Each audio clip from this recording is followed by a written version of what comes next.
So previously, I showed you how to install Kuka HMI easy and create your first simple HMI quickly and easily. Now it's time to add some variables so the state of our HMI represents the actual state of the Kuka. This is where we will start to see the real potential of HMI easy and creating your own HMIs. Welcome back to my tutorials on Kuka's HMI easy. Previously we set up a pretty basic HMI, and in this tutorial we're going to add some additional variables and make it a bit more interesting to use. In this setup, the press button switched the boolean to true when held down and back to false upon release. What if we actually want to toggle the true or false of a digital I/O and have it actually stay that way? Under the catalog tab, we can click and drag the LED on/off component onto the canvas and repeat for a second one. Call the first one open and put in our open variable as before and copy it.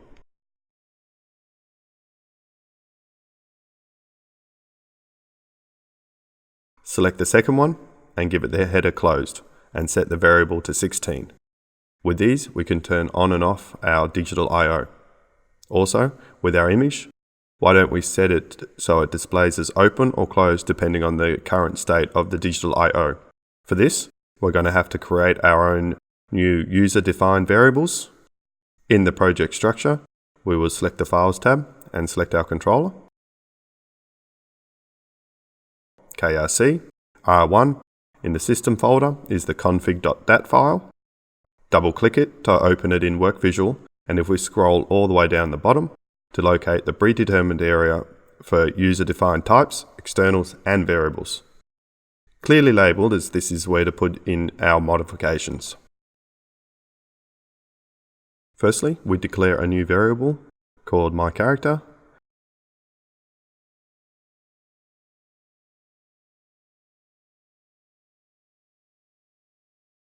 And we set its length to 100 for our file location path. And we declare our second variable as myString, which is only for open or closed, so 10 should be long enough. With those two variables declared, let's open up the sps.sub file in WorkVisual.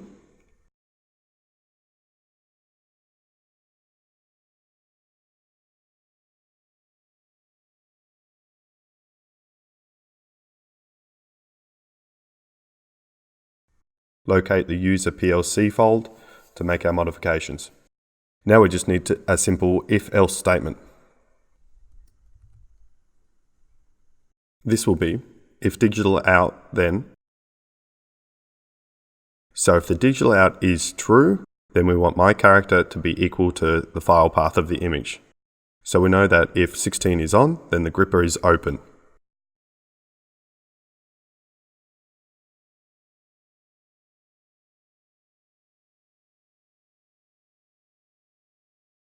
Let's locate the image we want to display under C, KRC, User, HMI Easy, Gripper HMI, where we saved the image previously. In the Properties tab, double-click to select the file path, copy and paste into our code. Also update myString to equal the string open. Now the else, if 16 is not true,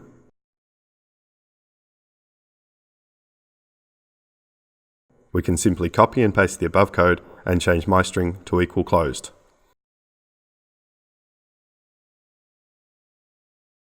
And now we need to put in an image from the images folder. Simply drag and drop onto the Gripper HMI folder in WorkVisual.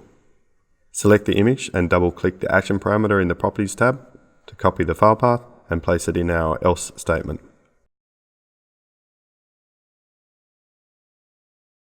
Finally, we put in our end if statement to close the loop.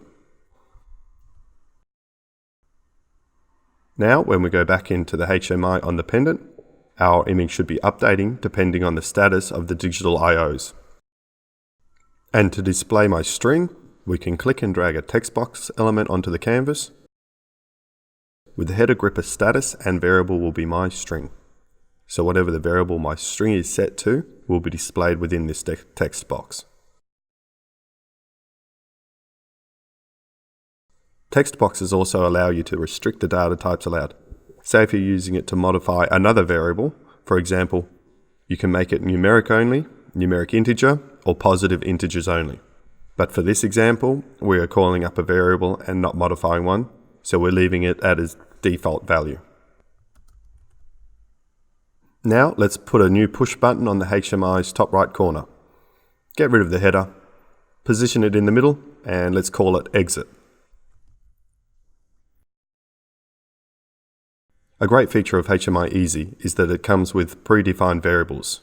So for this push button, we're going to utilize the HMI Easy.closeActView variable that will close the active view when pressed.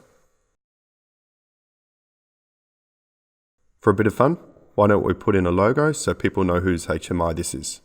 Click and drag a new image element. Set its row height to 2, and let's remove the header. Now, let's add the logo to the folder with our other images, and as always, simply drag and drop onto the appropriate folder, copy the file path from the action parameter, and paste it into the path properties. The logo image is overlapping where we've placed the gripper image, which is definitely not what we want. If we right-click the image, we can set it to be in the background only.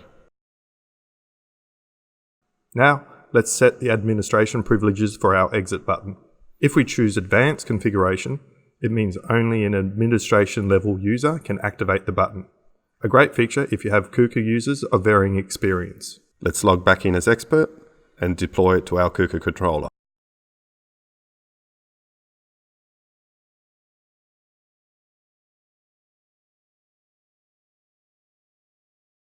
Back on the pendant, we confirm the updated project.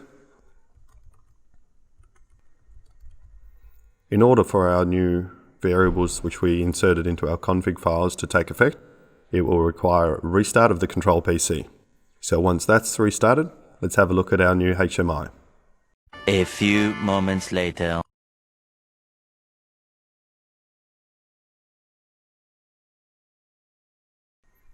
As we can see, as the digital IOs of the gripper change, so does the image on the HMI.